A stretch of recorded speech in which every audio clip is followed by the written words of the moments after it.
En el marco del Diplomado en Contrataciones Estatales que viene desarrollando la Universidad Alas Peruanas, en esta ocasión vamos a desarrollar de manera muy sucinta, muy breve, lo relativo a la etapa de selección, básicamente respecto de las modalidades de selección. A manera de introducción, a efectos de poder ubicar el escenario en el cual nos vamos a desenvolver en esta ocasión, es importante mencionar que nuestra normativa de contrataciones públicas a la fecha regula el proceso de compras teniendo en cuenta tres grandes fases. En principio tenemos, como ya es de vuestro conocimiento, la fase de actos preparatorios o de programación, luego tenemos la etapa de selección y la tercera que viene a ser la etapa de ejecución contractual. En cada una de ellas, las responsabilidades y competencias de los funcionarios y servidores públicos se encuentra definida respecto de su intervención, ¿no? En la etapa de actos preparatorios y de programación, por ejemplo, encontramos lo relacionado al plan anual de contrataciones, a la formulación del expediente de contratación y sus principales elementos en esta fase inicial, así como también la aprobación de las bases administrativas, previa designación del comité especial respectivo según corresponda. Seguidamente, con la convocatoria del proceso se iniciará la etapa selectiva, en donde, según se trate del tipo de proceso, se tendrán en consideración una serie de etapas, desde la convocatoria, registro de participantes, formulación y absolución de consultas, formulación y absolución de observaciones, hay una etapa de integración de bases, finalmente presentación, evaluación y buena pro, con el consiguiente consentimiento. Consentida o administrativamente firme la buena pro, entramos a la tercera fase que viene a ser la ejecución contractual, en donde con la suscripción del contrato se iniciará el despliegue de las obligaciones, tanto de parte de la entidad como de parte del contratista. Entonces, nosotros vamos a enfocarnos básicamente en la etapa de selección. Esta etapa de selección se inicia, como claramente se señala en la diapositiva, desde la convocatoria del proceso. Esto implica que ya se cuenta con bases administrativas aprobadas, ¿no? Cada una de ellas visadas en su integridad, y las mismas pues van a ser registradas en el sistema electrónico de contrataciones. Toda convocatoria actualmente se realiza a través del sistema electrónico de contrataciones del Estado, y cuando corresponda también en la etapa de convocatoria es importante registrar el resumen ejecutivo. Este proceso tendrá duración hasta que se otorgue la buena pro y quede consentida esta, ¿no? O administrativamente firme. ¿Cómo podemos definir los procesos de selección? ¿Qué entendemos por procesos de selección en principio?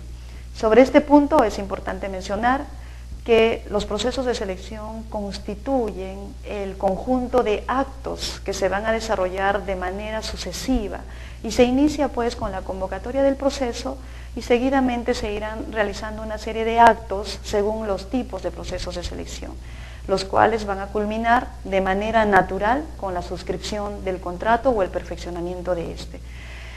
En ocasiones, este proceso de selección puede concluir también cuando se cumplen otros supuestos, por ejemplo, cuando se cancela el proceso de selección.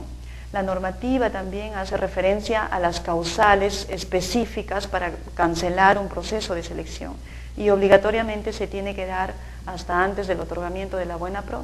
Una vez que se ha otorgado la buena pro ya no es posible utilizar esta figura de cancelación. Las causales específicas son por caso fortuito o fuerza mayor, también cuando ha desaparecido la necesidad de la contratación o persiste la necesidad, sin embargo, no se cuenta con el presupuesto toda vez que este ha sido destinado a otros fines, ¿no? Debidamente sustentados. Entonces, bajo ese escenario ya no es posible continuar con el proceso de selección, por lo cual el titular de la entidad o el funcionario competente declarará la cancelación del proceso sin perjuicio de devolver el derecho de inscripción a todos aquellos que se hayan registrado en el proceso respectivo. La otra forma de conclusión de proceso de selección es cuando se deja sin efecto el otorgamiento de la buena pro, lo cual se da básicamente cuando una vez que el postor ganador ha quedado consentida su buena pro, este no ha sido citado por la entidad. Entonces, en esa ocasión, vencido el plazo, el contratista tiene, el postor ganador tiene toda la posibilidad de conminar a la entidad, notificar a la entidad para efectos de la suscripción. de un proceso de selección es cuando se deja sin efecto el otorgamiento de la buena pro por causa imputable a la entidad. Esta situación se da básicamente cuando el postor ganador de la buena pro no es citado por parte de la entidad para efectos de la suscripción del contrato. Entonces, en estas situaciones, el postor ganador es el que cursa la citación a la entidad y le da un plazo para efectos de la suscripción, de manera tal que si vencido ese plazo la entidad no suscribe el contrato, entonces uno de los efectos será solicitar que se deje sin efecto el otorgamiento de la buena pro, valga la redundancia, ¿no? La tercera forma de culminar un proceso de selección se da básicamente cuando no se suscribe el contrato, ya sea por recorte presupuestal, por norma expresa o porque ha desaparecido la necesidad debidamente acreditada. Entonces, estas circunstancias pues motivarán que la entidad no suscriba el contrato con el postor ganador. Sobre los tipos de procesos de selección, nuestra normativa también viene regulando 4 clases de procesos, que en principio tenemos las adjudicaciones de menor cuantía, adjudicaciones directas, que pueden ser públicas o selectivas, los concursos públicos y las licitaciones públicas. Estos son los procesos clásicos que pueden estar sujetos a la modalidad de subasta inversa, tanto presencial como electrónica, así también al convenio marco, o también puede utilizarse para efectos de las compras corporativas, que lo vamos a ver más adelante.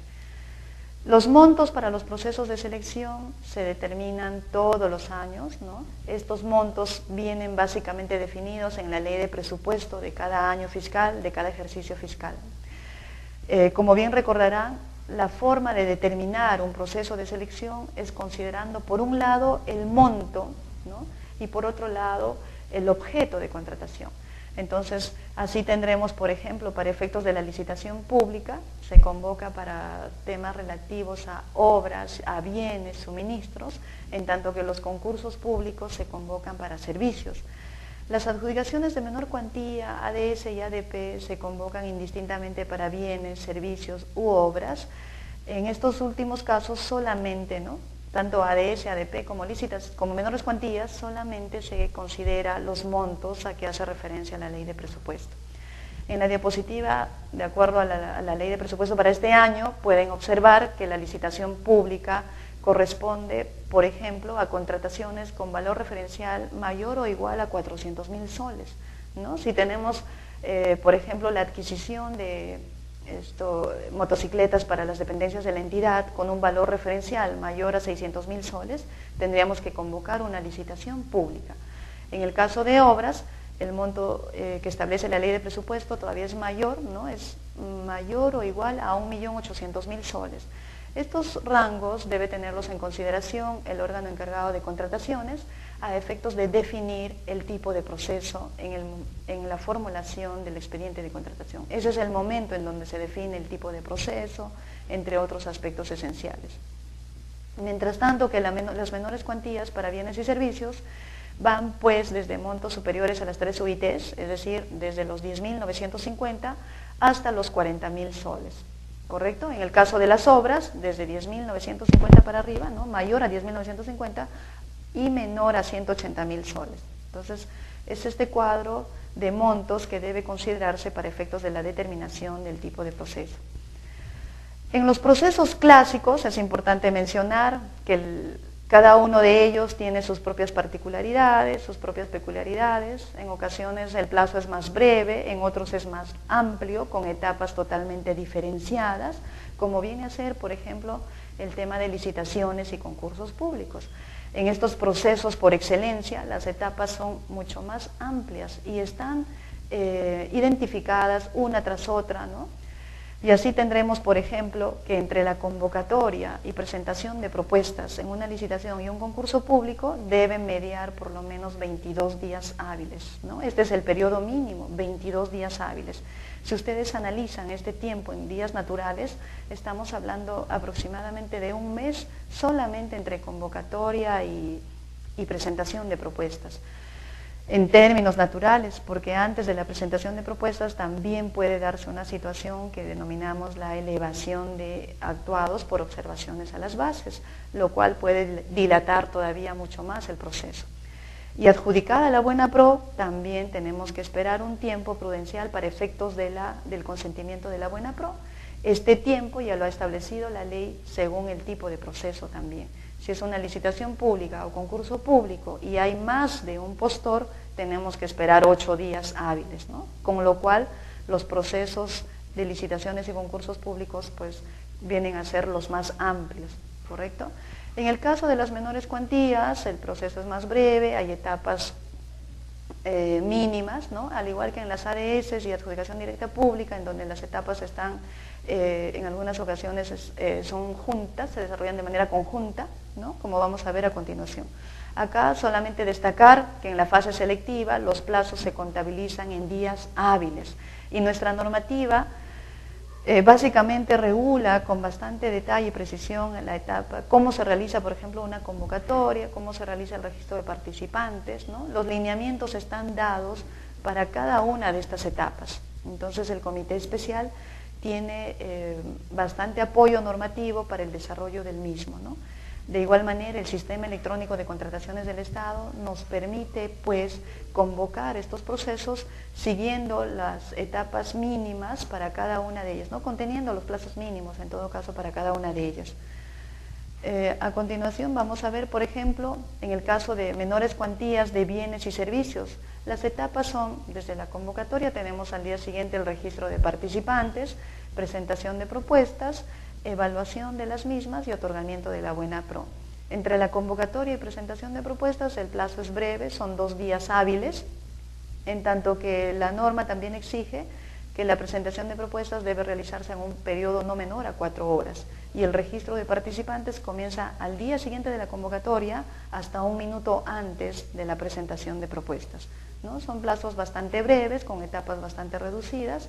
Para bienes y servicios no hay una etapa de consultas y observaciones, como sí hay en el proceso de menores cuantías para obras, y en donde también los plazos son más amplios, como podemos observar. Tenemos aquí, por ejemplo, que entre la convocatoria y presentación de propuestas en menores cuantías para obras debe mediar como mínimo 6 días hábiles, ¿correcto?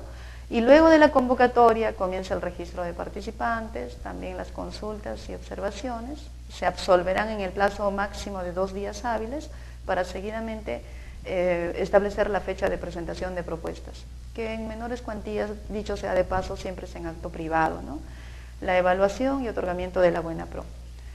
Respecto de los plazos de adjudicaciones directas, sean públicas o selectivas, también la normativa reduce los plazos y tenemos que entre la convocatoria y presentación de propuestas debe mediar como mínimo 10 días hábiles, ¿no? A diferencia de una menor cuantía que es de 2 días hábiles para bienes y servicios, aquí en adjudicaciones directas es de 10 días hábiles.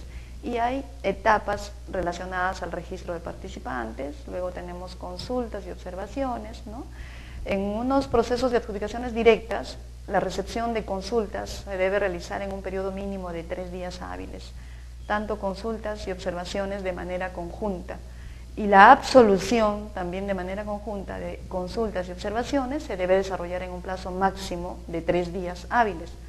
Seguidamente vendrá pues la integración de bases, salvo que alguno de los participantes haya solicitado la elevación de actuados por observaciones a las bases, el cual también tiene un tratamiento particular. Según sea el monto del proceso, se podrán elevar estos actuados al OCE o en todo caso a la propia entidad. Tal es así que si el valor referencial del proceso no supera las 300 UITs, estas directamente se elevan al titular de la entidad, previo pago de la tasa correspondiente, establecida en el TUPA de la entidad, ¿no? En tanto que si supera este monto, si es mayor a 300 UITs, que es aproximadamente 1.095.000 soles, entonces tendrá que pagarse la tasa en el OCE, ¿no? Y a su vez solicitarse la remisión de actuados al OCE, para que este ente rector se pronuncie de manera imparcial respecto de todas las actuaciones que se vienen realizando hasta ese momento. Emitido el pronunciamiento, el comité especial tiene 2 días hábiles para integrar estas bases, y luego de la integración, dentro de los 3 días hábiles como mínimo, debe llevarse a cabo la presentación de propuestas.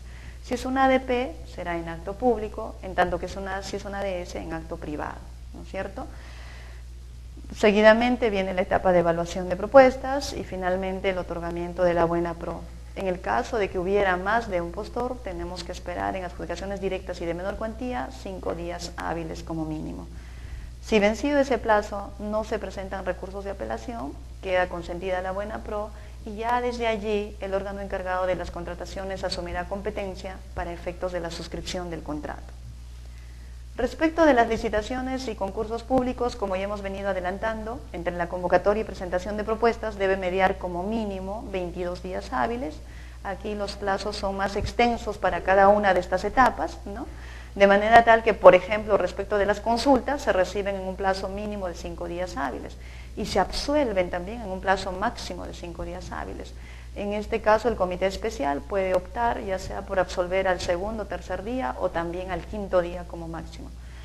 Culminada esta etapa viene la de observaciones, que debe recibirse también en 5 días hábiles como máximo y absolverse también en 5 días hábiles como máximo, ¿no? Luego viene la etapa de integración, previa elevación de observaciones si hubiera, ¿no? Si es que hubiera, tendríamos que esperar la emisión del pronunciamiento, sea del titular o del OCE, y en estos casos, con ese pronunciamiento se procede a la integración, ¿no? Entre la integración y presentación de propuestas tenemos pues 5 días hábiles como mínimo. Entonces, como pueden notar, los plazos son mucho más extensos cuando hablamos de procesos clásicos, sobre todo de licitaciones y concursos públicos, en donde si hay más de un postor tendremos que esperar 8 días hábiles para su consentimiento, ¿no? Consentida esta buena pro, se inician pues nuevamente las acciones respectivas para la suscripción del contrato, ¿no? Que va a ser dentro de los 2 días hábiles de consentida la buena pro, la entidad tendrá que citar a ese postor ganador para efectos de la suscripción del contrato y concederle un plazo no menor a 5 días hábiles ni mayor a 10 días hábiles según como se haya establecido en las bases, ¿no? Y ese será el plazo perentorio para suscripción del contrato. Ahora bien, respecto de las modalidades especiales de selección, nuestra normativa incorpora estas modalidades, básicamente la subasta inversa, convenio marco y compras corporativas, ¿no? La subasta inversa, que es de 2 clases, presencial y electrónica, ¿no es cierto? En tanto que el convenio marco se desarrolla íntegramente a través del SEACE, las entidades directamente compran a través del SEACE, y las compras corporativas implica pues el agrupamiento de diversas entidades para efectuar estas compras, que puede ser de manera facultativa o de manera obligatoria. A continuación vamos a desarrollar los aspectos más resaltantes de cada uno de ellos. En cuanto a la subasta inversa, en principio es muy importante señalar la base legal, ¿no?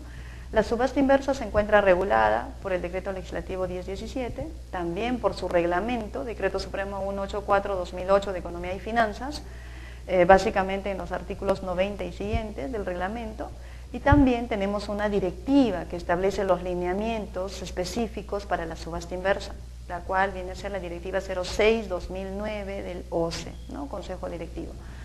¿Qué entendemos por subasta inversa? Bueno, lo importante en estas figuras de modalidades de selección es preciso mencionar acá que tenemos la intervención del organismo encargado de las contrataciones del Estado, ¿no? El organismo supervisor de las contrataciones del Estado, el OCE. El OCE interviene en esta primera modalidad de selección subasta inversa y también en convenio marco. ¿Cómo interviene en la subasta inversa? En la subasta inversa básicamente interviene elaborando y aprobando las fichas técnicas de aquellos bienes o servicios comunes, de manera que una vez que se haya aprobado una ficha técnica, las entidades se encuentran obligadas a convocar sus procesos de selección bajo esta modalidad, ¿no? La única excepción para efectos de evitar esta modalidad es cuando ese mismo producto, ese mismo servicio también está registrado en el convenio marco. Entonces, definiendo la subasta inversa, vamos a señalar de que esta es una modalidad especial en donde lo único que se discute, lo único que se evalúa es el precio. En esta modalidad no se evalúa la propuesta técnica, no se establecen factores de evaluación y por ende no hay etapas de consultas ni etapas de observaciones, menos de integración, ¿no?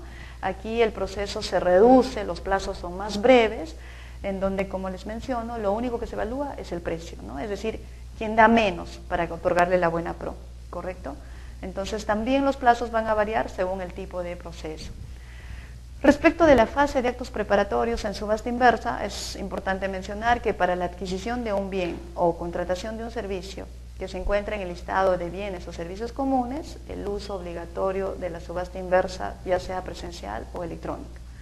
Entonces aquí el órgano encargado de las contrataciones, sea logística, sea abastecimiento, tiene que hacer una previa revisión de si aquello que quiere contratar cuenta con ficha técnica o no, ¿correcto? Las excepciones, en un primer escenario, cuando el bien se encuentra en el catálogo de convenio marco, y la segunda excepción es cuando por razones o por situaciones objetivas, demostrables y sustentables es necesario llevar a cabo a través del proceso clásico, ¿no? Entonces, en estos casos, siempre y cuando cuenten con la autorización expresa del OCE, la entidad podrá desarrollar un proceso clásico sin necesidad de convocar por subasta inversa, ¿no? El aspecto fundamental de la subasta inversa, también a diferencia de los procesos clásicos, es que debe existir por lo menos 2 postores, como mínimo. Si no tenemos 2 postores, este proceso se tiene que declarar desierto, ¿no? De manera tal que si se han registrado 5, 6, 7 participantes, pero al acto público se presenta solo 1, se tendrá que declarar desierto el proceso. Muy bien.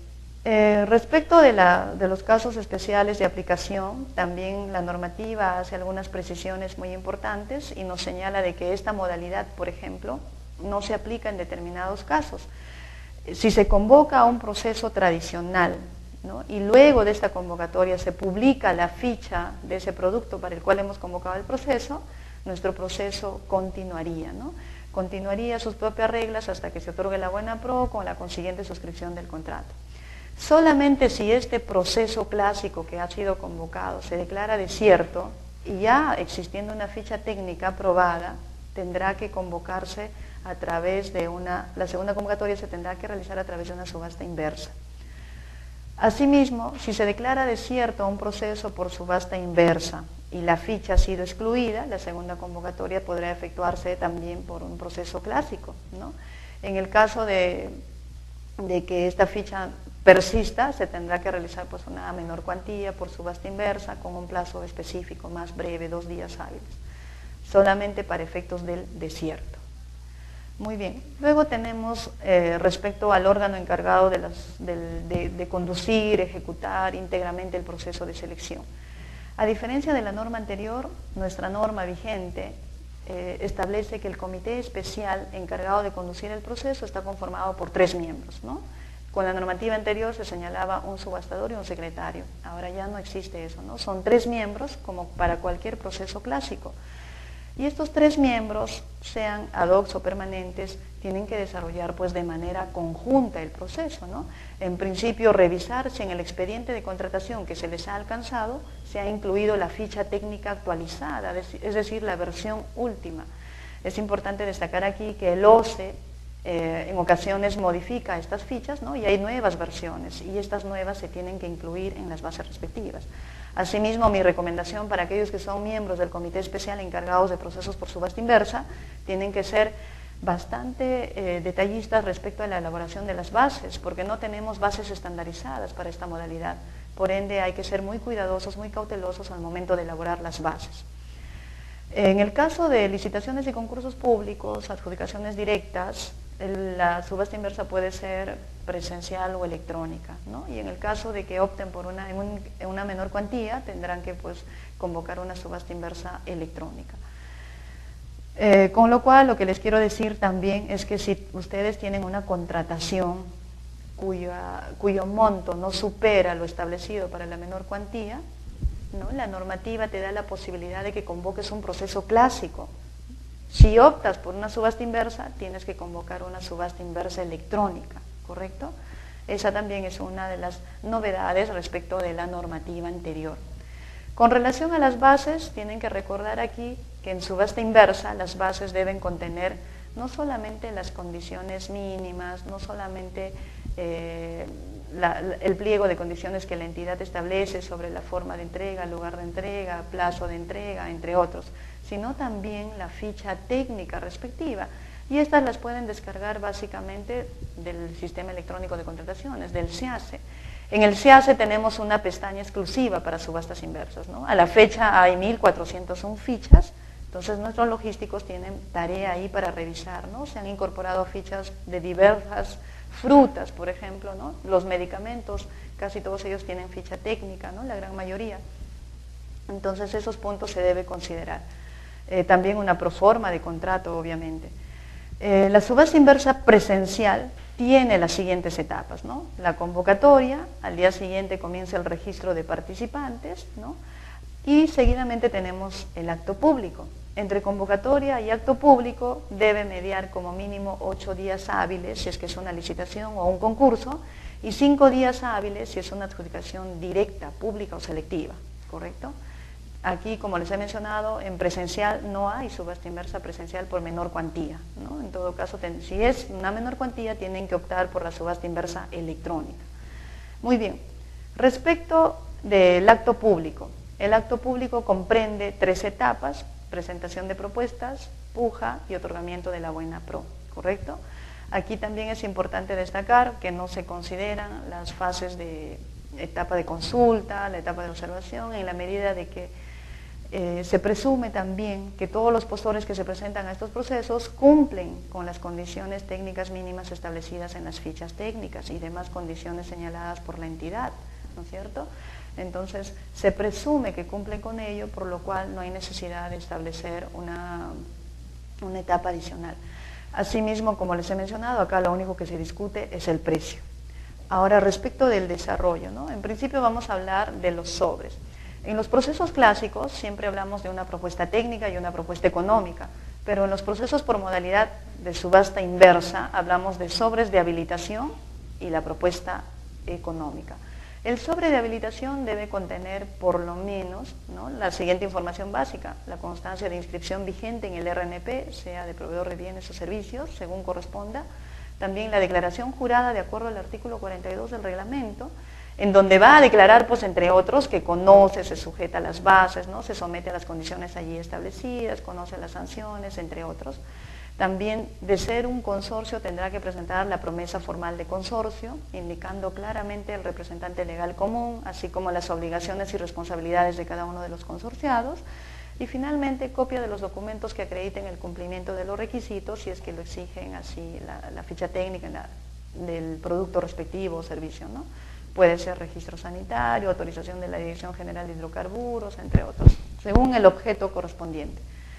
Respecto de la propuesta económica, también indicar aquí que debe ofertarse en función al valor referencial, ¿no? Todas aquellas propuestas económicas que superen el valor referencial quedan descalificadas, no hay un límite mínimo, así que su presentación será, pues, si es objeto único, hacer esto mención aquí que esa oferta económica no debe exceder el valor referencial.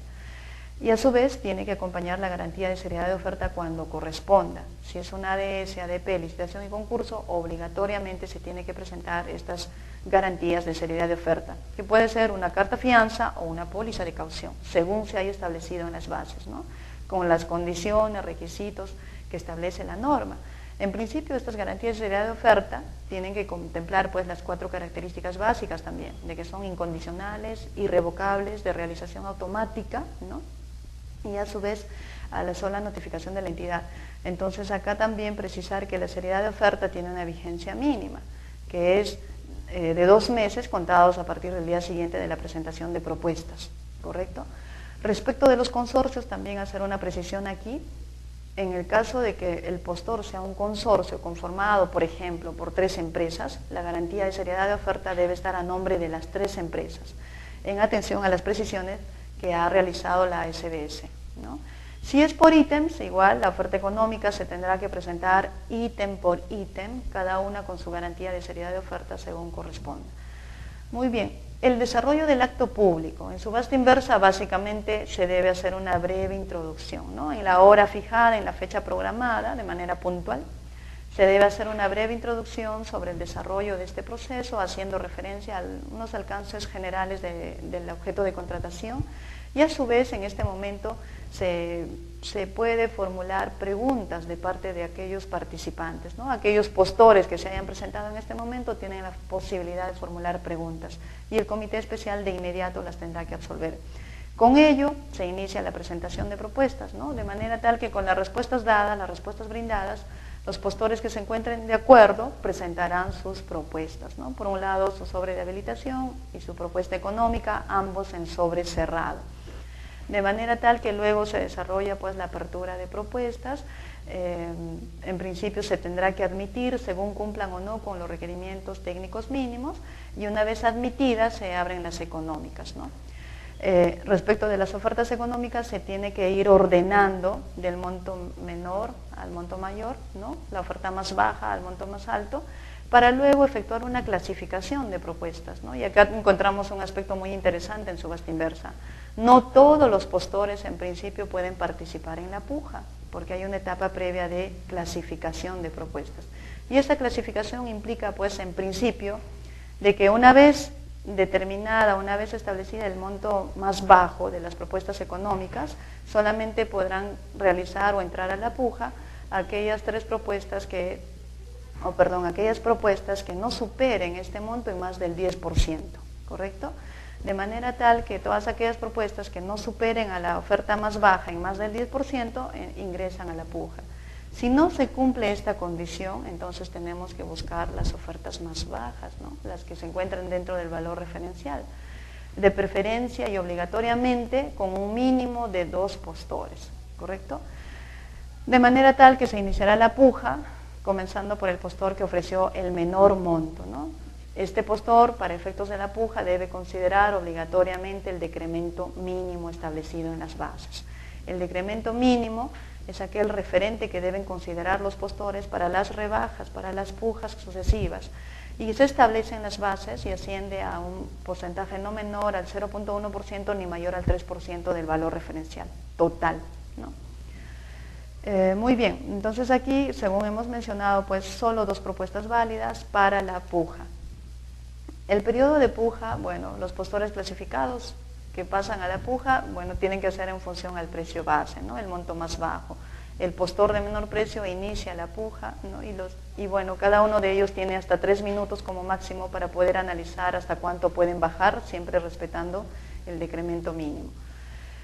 Una vez finalizado el periodo de puja, se procede a verificar la última oferta del precio y luego se procede a establecer el orden de prelación para efectos del otorgamiento de la buena pro, ¿no? Aquellos que han sido desistidos también son tomados en cuenta en este momento para ver en qué lugar han quedado, ¿no? Y se elaboran las actas respectivas. Para efectos del consentimiento, aquí es importante destacar que, a diferencia de los procesos clásicos, todos aquellos postores que no se encuentren de acuerdo tienen que dejar constancia de ese hecho y que a su vez van a interponer algún recurso de apelación eventual. Si fuera así, tendremos que esperar el plazo respectivo, ¿no? Si es una licitación o concurso, 8 días hábiles para efectos de la interposición de esta apelación, y si fuera adjudicación directa, 5 días hábiles. Si vencido ese plazo no presenta la apelación, queda consentida la buena pro. Pero ¿qué sucede si los postores no dejan constancia de este desacuerdo, ¿no? De la disconformidad con el otorgamiento de la buena pro? En esas situaciones, si no dejaran constancia, se tendrá que quedar consentida la buena pro en ese mismo día, ¿correcto? No hay necesidad de esperar el periodo del consentimiento. Muy bien. Respecto de, finalmente es importante mencionar también sobre la subasta inversa electrónica, ¿no? Haciendo una diferencia entre la presencial. Aquí vemos en principio que la actuación es de manera virtual, ¿no? Los miembros del comité especial con los postores no se ven las caras en esta modalidad, ¿no? En la electrónica, toda vez que esta se desarrolla íntegramente a través del SEACE. Y acá también tenemos etapas específicas. Por ejemplo, después de la convocatoria comienza la etapa de inscripción de participantes, registro y presentación de propuestas, ¿no? Acá encontramos 3 actos: inscripción de participantes, registro de propuestas y presentación de propuestas. El postor tiene que registrarlo de manera virtual utilizando su clave y contraseña que le ha sido asignado, ¿correcto? A su vez tiene que configurar, luego de la apertura de propuestas y periodo de lances, ¿no? Se tiene que realizar los lances según los agentes electrónicos. El postor ya debe haber configurado aquí su agente electrónico, ¿no? Estableciendo ahí los precios, los parámetros sobre los cuales va a participar en este primer momento, ¿no? Siempre respetando el decremento mínimo y el monto más bajo que está dispuesto a ofertar. Luego de los lances electrónicos también viene una mejora de precios, ¿correcto? Es la segunda posibilidad que se le da al postor a efectos de que pueda rebajar más todavía sus precios. Entonces aquí hay una mejora de precios, el sistema comunica sobre esto antes del cierre comunica, envía un aviso indicando de que aleatoriamente de 1 a 30 minutos se cerrará el sistema, ¿correcto? Entonces ahí los postores tienen la posibilidad de ir mejorando precios. Y finalmente el otorgamiento de la buena pro. Esta última etapa lo tiene que desarrollar el comité especial previa revisión, previa verificación del cumplimiento de los requerimientos técnicos mínimos, ¿no? Tiene que revisar allí lo actuado en el sistema y si todo está conforme otorgará la buena pro, confirmará la buena pro. Caso contrario tendrá que descalificar a aquellos que no han participado, correctamente, ¿no? Registrando de repente la totalidad de documentos, entre otros. Aquí hacer mención también que entre licitación pública, concurso público, convocatoria y presentación de propuestas debe mediar 8 días hábiles, en ADS, ADP, entre convocatoria y presentación, o acto público, 5 días, perdón, presentación de propuestas electrónicas 5 días, y en menores cuantías entre convocatoria y presentación, ¿no? O sea, 2 días hábiles. Son periodos mínimos que se tienen que respetar en esta modalidad, ¿correcto? Con relación al convenio marco, también hace referencia que hay una disposición especial que regula esta figura, ¿no? En principio, Decreto Legislativo 1017, que viene a ser la Ley de Contrataciones, su reglamento, aprobado por Decreto Supremo 184 del 2008 de Economía y Finanzas, y la directiva que recientemente ha sido publicada en el mes de abril de este año, que viene a ser la Directiva 02-2012 del OCE, ¿correcto? Entonces, esta viene a ser la base legal vigente. ¿En qué consiste el convenio marco? En el convenio marco tenemos la intervención activa a la fecha del OCE, ¿no? En principio Perú Compras se iba a encargar de esta modalidad, pero al no haber sido implementada, el OCE ha asumido esta labor, de manera tal que es el OCE el que desarrolla la fase de selección.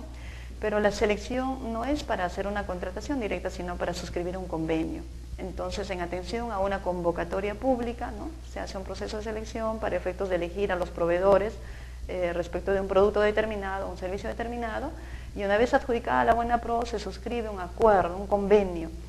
Seguidamente se registrará la catalogación en el sistema electrónico para que ya desde ese momento las entidades públicas pues, puedan realizar de manera directa la contratación a través del SEACE, ¿no? Las entidades ya no tienen necesidad de llevar a cabo un proceso de selección, acá se puede notar el ahorro de horas hombre, ahorro de costos, entre otros. Toda vez que directamente en el sistema, nuestros logísticos, personal de abastecimiento, tendrá que hacer un estudio en el catálogo y verificar y otorgar la buena prueba a la oferta que resulte más favorable, no necesariamente del monto más bajo, ¿no? Entonces, a la fecha tenemos convenios marco únicamente para útiles de oficina, más de 440 fichas producto se llama acá, y en el caso de pasajes aéreos, convenios suscritos con a la fecha Peruvian Airlines y también con LC Perú, ¿correcto? Entonces aquí, una vez que el producto se encuentra registrado, producto o servicio se encuentra registrado en el convenio, en el catálogo de convenio marco, las entidades tienen la obligación de realizar las compras respectivas, ¿no? Sobre los pasajes aéreos, el organismo supervisor de contrataciones ha expedido un comunicado precisando que estas vienen a ser facultativas, ¿no? Entonces habrá que tomarse en consideración ese aspecto también. A manera de breve referencia, la etapa de actos preparatorios y selección lo desarrolla el OCE, ¿no? Muy sucintamente. Voy a mencionar de que en actos preparatorios el OCE hace un análisis de la demanda potencial, ¿no? Y determinación de estos bienes y servicios que van a ser materia de convenio marco, análisis de las posibilidades que ofrece el mercado, la viabilidad del convenio, tiene que analizarse pues lo relativo a la frecuencia, la alta demanda, entre otros, y finalmente elaborará y aprobará las bases, ¿no? Con esas bases se convoca el proceso, hay una licitación o concurso público, siguiendo todas las etapas establecidas para procesos clásicos, ¿no? Aquí el OCE es el que desarrolla el proceso. Se reciben propuestas y finalmente se suscribe el convenio. Si hubiera alguna desaveniencia, no sé, algún cuestionamiento, ¿no? Alguna controversia en esta etapa de selección que lleva el OCE, también se puede interponer recursos de apelación ante el Tribunal de Contrataciones, ¿correcto? Una vez que quede consentida, se catalogan los productos, se registran a los proveedores en este catálogo de convenio marco, y ya desde allí comienza pues la intervención de entidades públicas, ¿no? Las entidades públicas en función a ello tienen la obligación de emplear esta modalidad de convenio marco para comprar útiles de oficina, por ejemplo, monto mínimo 500 soles, ¿no? ¿Puede haber excepciones al uso del convenio marco? Sí, de repente en aquellas zonas geográficas donde no hay cobertura puede solicitarse, pero es importante sustentar ante el OCE, ¿no? y previa autorización del OCE podrían dejar de aplicar esta modalidad, al igual que la subasta inversa, ¿no? Recuerden, para evitar o tal vez convocar un proceso de selección clásico, es necesario contar con la autorización expresa del organismo supervisor de contrataciones del Estado. Muy bien, entonces acá tenemos que la orden de compra electrónica perfecciona el contrato, ¿no? Y es importante también precisar que en esta modalidad aquellos proveedores que tengan una deuda pendiente tienen toda la posibilidad de rechazar la atención, ¿no? Entonces es importante conocer ese detalle.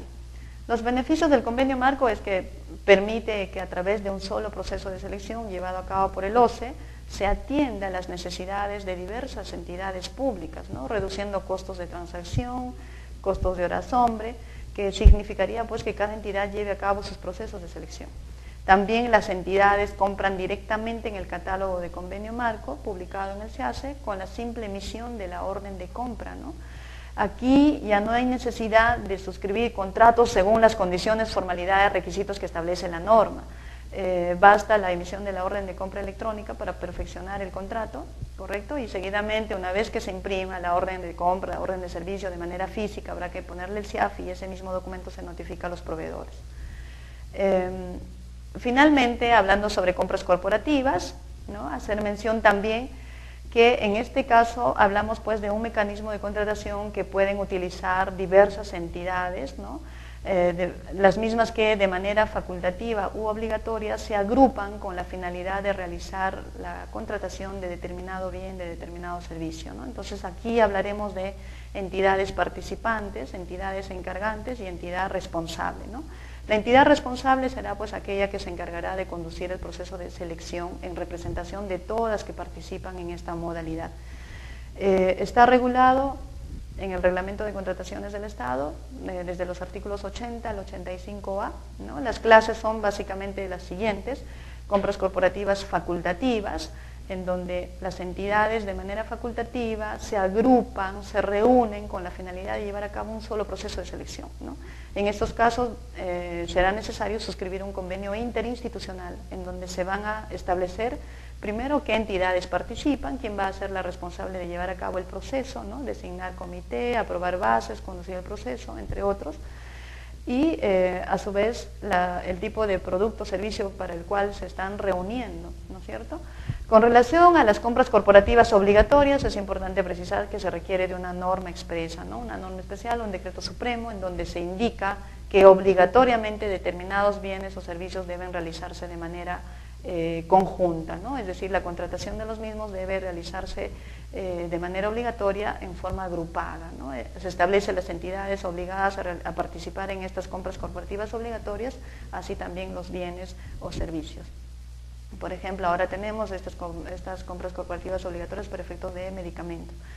Con relación a otras compras corporativas, que es una de las clases de compras corporativas reguladas en el artículo 85A, ¿no? Fue incorporada en el año 2011, en donde se establece que las entidades de gobierno nacional que establezcan políticas públicas y o sectoriales tienen la posibilidad de establecer pues, la realización de compras conjuntas, ¿no?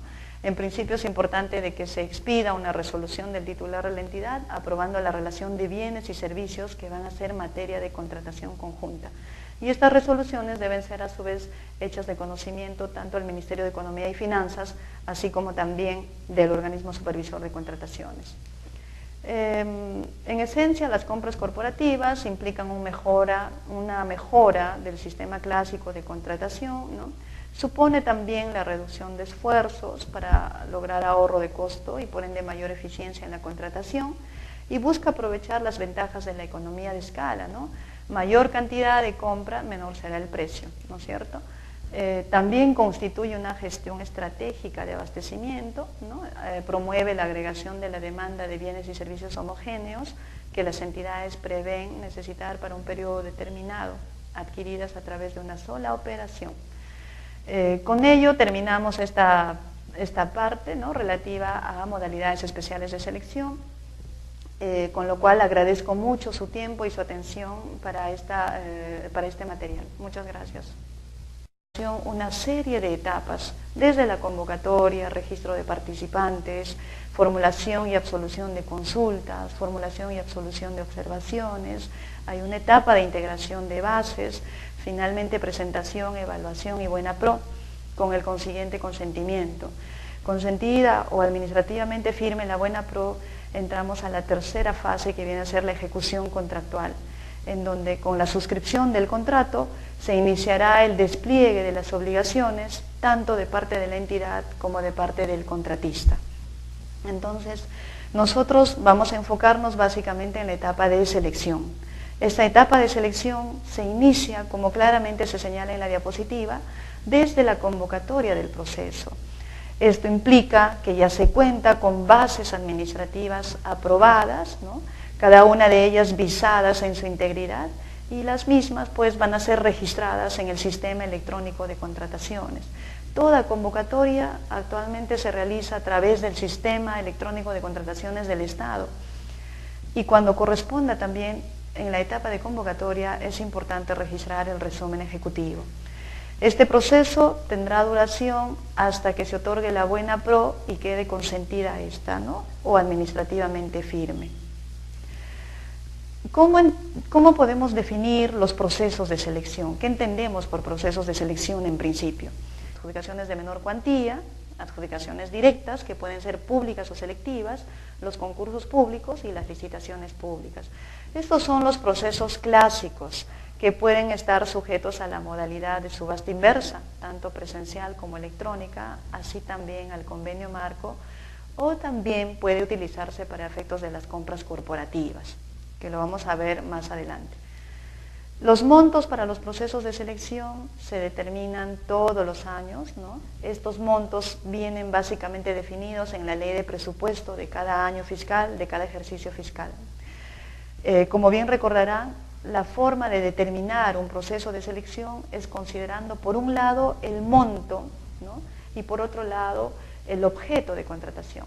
Entonces, así tendremos, por ejemplo, para efectos de la licitación pública, se convoca para temas relativos a obras, a bienes, suministros, en tanto que los concursos públicos se convocan para servicios.